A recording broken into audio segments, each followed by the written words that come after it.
കുറേ നാളായി വീഡിയോ എടുക്കാനും എഡിറ്റ് ചെയ്യാനും അപ്ലോഡ് ചെയ്യാനും ഒക്കെയുള്ള മടിയോ തിരക്കോ എന്തൊക്കെയോ കാരണം ചാനൽ ഡെഡായി കിടക്കാണെന്ന് തോന്നിയപ്പോൾ ഞാൻ വിചാരിച്ചു ഒരു 30 ഡേയ്സ് ഓഫ് ഡെയിലി വ്ളോഗിങ് ചെയ്യാമെന്നുള്ളത്.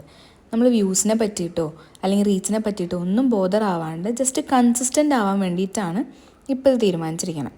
അപ്പോൾ അതിൻ്റെ ഫസ്റ്റ് ഡേ എന്നെ തന്നെ ഞാൻ പുഷ് ചെയ്ത് രാവിലെ വീഡിയോ ഒക്കെ എടുത്തു. രാവിലത്തെ എൻ്റെ ഒരു ദിവസം എന്ന് പറഞ്ഞു കഴിഞ്ഞാൽ ചായ കുടിക്കുന്നു. ഈ നടത്തം അത്ര പതിവുള്ളതല്ല, പക്ഷെ എനിക്ക് വെറുതെ ഒന്ന് മുറ്റത്ത് നടക്കാനൊക്കെ തോന്നി. അപ്പോഴത്തേനും അമ്മ വിളിച്ചിട്ട് ബാക്കി പണികളൊക്കെ വേഗം ചെയ്തു, സാരി ഉടുക്കാനുള്ളതാണെന്ന് പറഞ്ഞു. അതെ, ഇന്ന് സാരി ഉടുക്കാനുള്ള ദിവസമാണ്. ബുധനും തിങ്കളാഴ്ചയും തിങ്കളും ബുധനും കോളേജിൽ സാരി ഉടുക്കേണ്ട ദിവസമാണ്. പൊതുവേ സാരി ഭയങ്കര ഈസി ആയിട്ട് ഉടുക്കും, അത് കൊണ്ടു നടക്കും, അതിട്ട് ഡാൻസ് കളിക്കുകയൊക്കെ ചെയ്യുന്ന ഞാൻ ഈ സാരിയുടെ മുന്നിൽ സാഷ്ടാംഗം പ്രണമിച്ചു. സാധാ സാരിയൊക്കെ വലുപ്പം നീളമൊക്കെ ഇതിന് കൂടുതലുണ്ടെന്ന് എനിക്ക് തോന്നാറുണ്ട്.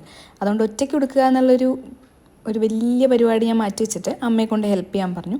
അമ്മയുടെ പാർട്ട് നല്ല വൃത്തിയായിട്ട് ചെയ്തിട്ടുണ്ട്. ഇനി എൻ്റെ പാർട്ടാണ് ഒരുങ്ങുക എന്നുള്ളത്. വല്ലാണ്ട് ഒരുങ്ങാനൊന്നും നേരമൊന്നുമില്ല. വേഗം ഐലൈനർ എഴുതി, അതേ ഐലൈനർ കൊണ്ടൊരു പൊട്ട് വെച്ചു. പൊതുവേ കോളായിട്ട് ഐലൈനർ എഴുതാറില്ല ഞാൻ. ഇന്ന് വീഡിയോ എടുക്കുന്നുണ്ട് അതിനേക്കാൾ കോളായിട്ടാണ് ഐലൈനർ എഴുതിയത്. പക്ഷെ അത് കുഴപ്പമില്ല.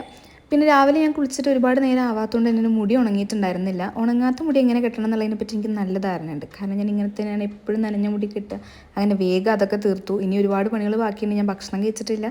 വേഗം വാച്ചൊക്കെ കെട്ടി പെർഫ്യൂമൊക്കെ ഇട്ടിട്ട് ഞാൻ ഭക്ഷണം കഴിക്കാനായിരുന്നു. ഭക്ഷണം കഴിക്കലൊക്കെ ചടപടിയെന്നൊരു വഴിപാട് പോലെ തീർത്തു. അപ്പോഴത്തേനും അമ്മ റെഡി ആയിട്ടുണ്ടായിരുന്നു. ഞങ്ങൾ രണ്ടുപേരും ഒരുമിച്ചാണ് വീട്ടിൽ നിന്ന് ഇറങ്ങിയത്.